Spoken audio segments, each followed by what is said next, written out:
नमस्कार।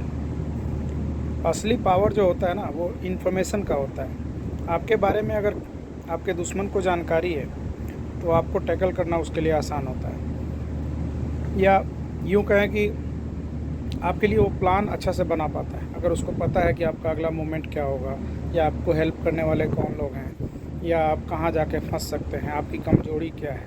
ये सब चीज़ें अगर पता है सामने वाले को तो वो उस हिसाब से प्लान बनाता है और आपको घेर लेता है या आपको भारी डैमेज करता है। इसीलिए लोग बोलते हैं कि अपना दोस्त अगर दुश्मन बन जाए तो बहुत नुकसान करता है। कारण इसका यही है कि उसके पास आपका क्रूशियल इन्फॉर्मेशन होता है आपके दोस्त के पास, और वो इन्फॉर्मेशन का आपके ख़िलाफ़ यूज़ करके आपको डैमेज कर सकता है। तो बात वही है। अभी देखिए इसका एग्जांपल शुरू करते हैं रामायण काल से। रावण को पता था, उसके पास इन्फॉर्मेशन था कि भगवान किस शक्ति से लड़ते हैं, उनकी पूजा होती है तो उनकी शक्ति बढ़ती है, उनके पास क्या क्या हथियार हैं और वो क्या क्या डैमेज कर सकते हैं। तो जब उसने तपस्या शुरू किया, उसने घनघोर तपस्या किया बहुत सालों तक। उसके बाद उसने भगवान से, ब्रह्मा भगवान से वरदान मांग लिया कि वो किसी भगवान से मरेगा ही नहीं और ना हारेगा। तो फिर बात वही हुआ कि उसको कोई मार ही नहीं सकता। तो सैकड़ों साल तक उसने राज किया और वो मार ही नहीं पा रहे थे। खैर बाद में अवतार हुआ भगवान का। मतलब इन्फॉर्मेशन को उसने कैसे यूज़ किया। अब देखिए उसकी जो लड़ाई थी राम जी से थी, उसमें विभीषण ने क्या रोल किया। अगर वो विभीषण उसका इन्फॉर्मेशन नहीं देते तो वह नहीं हारता।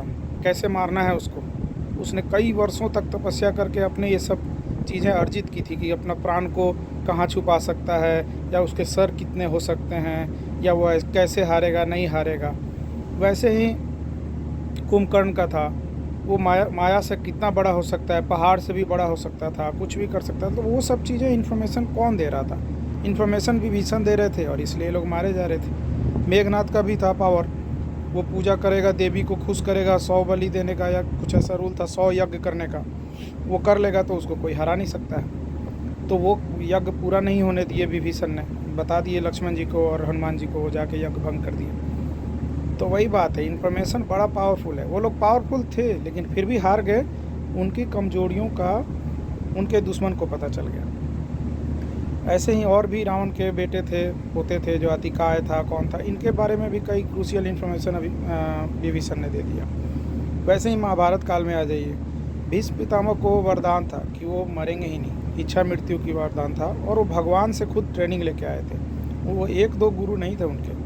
महाभारत में तो भगवान परशुराम को ही उनका गुरु बताया जाता है, लेकिन एक्चुअल में वो भगवान से भी ट्रेनिंग लिए थे। वशिष्ठ ऋषि, बृहस्पति भगवान और शुक्राचार्य, सबसे वो ट्रेनिंग लिए थे। सब उनके गुरु थे, और भी कई ऋषि थे उनके गुरु। तो उनको हराना इम्पॉसिबल था, लेकिन उनका इन्फॉर्मेशन कृष्ण भगवान के पास था कि उनको कैसे टैकल किया जा सकता है। उनके सामने स्त्री आएगी तो वो लड़ेंगे नहीं युद्ध भूमि में, और कैसे टैकल कर सकते हैं, तो वो उनके पास इन्फॉर्मेशन था।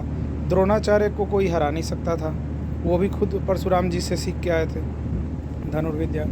तो उनको कैसे टैकल करना है, उनकी कमजोरी, उनका कमजोरी था बेटा, पुत्र मोह बहुत ज़्यादा था उनको, तो उनको ऐसे टैकल किया गया। ऐसे ही कर्ण था, युद्ध में उसको कोई नहीं हरा सकता था, उसके पास कवच कुंडल था, तो वो वहाँ पे कोई भी दिव्यास्त्र जाके लौट जाता था। तो वो इन्फॉर्मेशन इंद्र भगवान को था, तो वो जाके कवच कुंडल उससे मांग लिए दान के समय। जब वो पूजा पाठ करके सुबह पूजा पाठ कर रहा था तो उस समय वो दान करता था, तो जाके मांग लिए। तो बात है कि इन्फॉर्मेशन आपका लीक हो गया तो आप पे सामने वाला भारी पड़ेगा, क्योंकि इसका इन्फॉर्मेशन था कि भाई वो कवच कुंडल तुम्हारा पावर है, वही मांग लिया गया। अच्छा, बदले में उसको शक्ति अस्त्र दिए, इसकी जानकारी कृष्ण भगवान को थी कि भाई उसके पास एक शक्ति अस्त्र है जिससे अर्जुन मारे जा सकते हैं, जो इंद्र भगवान ने दिया था कवच कुंडल के बदले में। अब वो शक्ति अस्त्र को चलवाने के लिए घटोत्कच को आगे करके और उससे वो शक्ति अस्त्र खर्च करवा दिए ताकि अर्जुन सेफ रहे।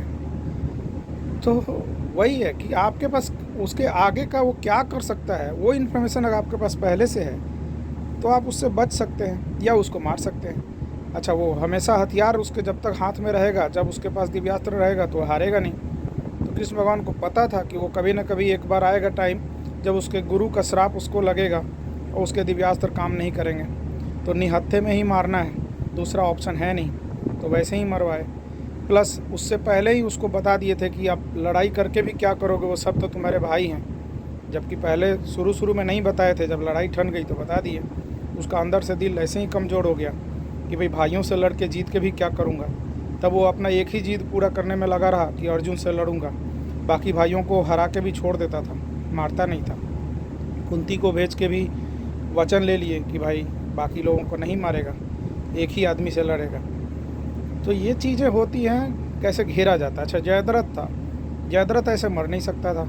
जयद्रथ के लिए उसके बाप का उसके वरदान था कि जो भी तेरे को मारेगा उसका सर अगर ज़मीन पे गिरेगा, जिसके मारने से भी उसका सर उड़ जाएगा, वो मर जाएगा, ब्लास्ट हो जाएगा। तो फिर कोई भी मारने का हिम्मत नहीं करेगा भाई कि जब जो मारेगा वो भी मर जाएगा, तो मारेगा क्यों। तो ये इन्फॉर्मेशन कृष्ण भगवान के पास था। तो वो इस हिसाब से तीर चलवाए कि उसका सर जाके उसके पिता के गोद में गिरा, तो पिता भी मरा, वो भी मरा।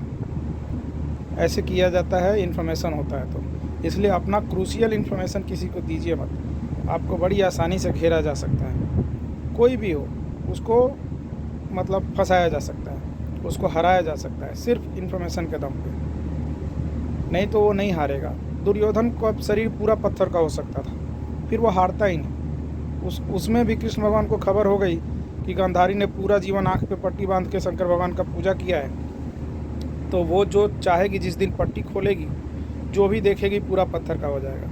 और वो दुर्योधन को बुलाई हैं स्नान करके, वो भी रात में, तो इसका मतलब वो वही करने वाली हैं, उसको पत्थर का बनाने वाली हैं। उनको पता चल गया तो केले का छाल पहनवा दिए, तो कुछ पार्ट जांग वाला पार्ट रह गया कच्चा, और उसी जगह में मारा गया। ऐसे ही लोग मरते हैं जब उनका इन्फॉर्मेशन लीक होता है, जब उनके खास कमजोरी पता चल जाता है, या उनकी मजबूती भी पता चल जाए कि हाँ वो कहाँ मजबूत है, वो आदमी कौन से एरिया में, उसका कौन से फील्ड में वो स्ट्रांग है, वहाँ से आपका दुश्मन आपको डैमेज कर सकता है। और कमजोरी जान गया तो आपको मजबूर कर सकता है। ऐसा आज भी हो रहा है, पहले हुआ था, आज भी हो रहा है, कई नेताओं के साथ हो रहा है। आपको अच्छी तरह पता है, आप लोग न्यूज़ देखते हैं तो, कि बड़े बड़े पावरफुल नेता भी मजबूर होके किसी दूसरे नेता के कहे अनुसार चल रहे हैं, एकदम ब्लाइंडली फॉलो कर रहे हैं। इस सब का भी कारण वही है, इन्फॉर्मेशन।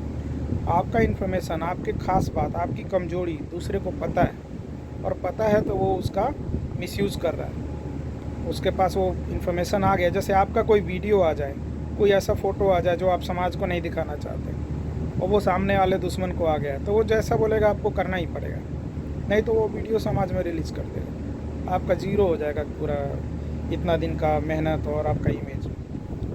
तो बस आप हाँ में हाँ मिलाएंगे।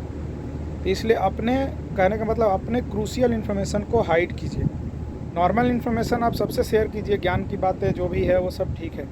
आपका पर्सनल जिससे आप डैमेज हो सकते हैं वो चीज़ ना बताएं किसी को। बताएंगे तो वही होगा जो आज तक होते आया है, वो आदमी आपको फ्रेम करेगा, आपको घेरेगा, आपका डैमेज करेगा, और अल्टीमेटली आपको नुकसान होगा, भारी नुकसान हो जाएगा, छोटा मोटा नुकसान नहीं होगा। ऐसे ही बर्बरिक था, बर्बरिक को देवी ने 3 तीर दिया था वरदान के रूप में। वो तीनों तीर से वो किसी को भी मार सकता था।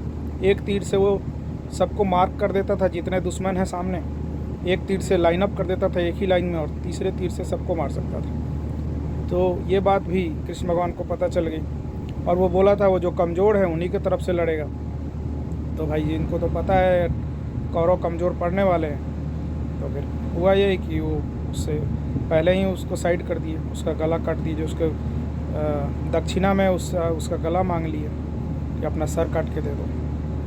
हालांकि बाद में उसको ज़िंदा किए युद्ध के बाद, और वो अपना तपस्या करने चला गया, वो अलग बात है। लेकिन जो कहानी है, जो महाभारत और रामायण की कहानी है, मैं उस पर बात कर रहा हूँ। सच क्या है नहीं है वो आप सोचिए, लेकिन जो हुआ है, जिसके कई साक्ष्य हैं कि महाभारत घटना घटी है, रामायण की घटना घटी है, और जब आप ये मानते हैं तो आपको ये सारी बातें माननी पड़ेगी कि हाँ ये घटना घटी है, तो कैसे हुई, क्या हुआ, जो बुक्स में लिखा है वो आपको मानना ही होगा। अगर आप गीता मानते हैं तो आपको भगवान को भी मानना होगा, और जो घटना घटी है उससे सीखना होगा, और नहीं सीखेंगे तो आप नुकसान उठाना पड़ेगा। बाली का इन्फॉर्मेशन था कि उसको कोई सामने से आके हरा नहीं सकता है, क्योंकि जो भी आएगा उसका आधा शक्ति तो वो खुद ही ले लेगा। तो पहले से उसकी शक्ति प्लस आधा शक्ति ले लिया तो हर आदमी पे वो भारी पड़ेगा, चाहे कोई भी हो।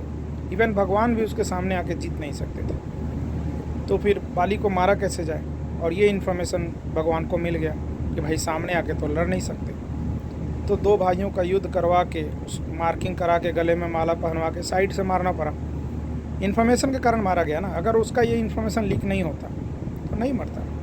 और उसका इन्फॉर्मेशन लीक हुआ क्योंकि वो अपने भाई से ही लड़ता था। वो भाई को पता था ये चीज़। भाई हो, दोस्त हो, उनको आपके बारे में हर चीज़ पता होता है। तो पुराने ज़माने से लोग कहते आ रहे हैं कि भाई से और ख़ास दोस्त से कभी दुश्मनी नहीं करते हैं। जो ने किया है वो उनका विनाश हुआ है, वो बर्बाद हो गए हैं, वो कभी सफल नहीं हो पाता है वो चीज़। तो लोग कहते हैं भाई से दुश्मनी मत करो, दोस्त से दुश्मनी मत करो। आपके सारी इन्फॉर्मेशन उस आदमी के पास है। आपका अगर वो दुश्मन बन गया तो आप बर्बाद हो जाएंगे, ये गारंटी है। तो आप अपना इन्फॉर्मेशन प्रोटेक्ट करके रखिए, ख़ास इन्फॉर्मेशन। और अपनों से दुश्मनी मत कीजिए, अपनों के साथ रहिए, मिल के रहिए। छोटे मोटे बात तो होते ही रहते हैं, आप उसको साइड कीजिए और मिल के खुश रहिए। जिसने भी अपने भाई बंधुओं से दोस्ती की है, रावण ने भी यही किया था। विभीषण को रावण ने ही नहीं निकाला था, विभीषण अपने मन से नहीं गया था। रावण अपने पाँव पे कुल्हाड़ी मारा और बर्बाद हो गया। ऐसे ही लोग होते हैं बर्बाद। महाभारत में भी भाइयों की दुश्मनी के कारण ही सब बर्बाद हुए, सब मारे गए।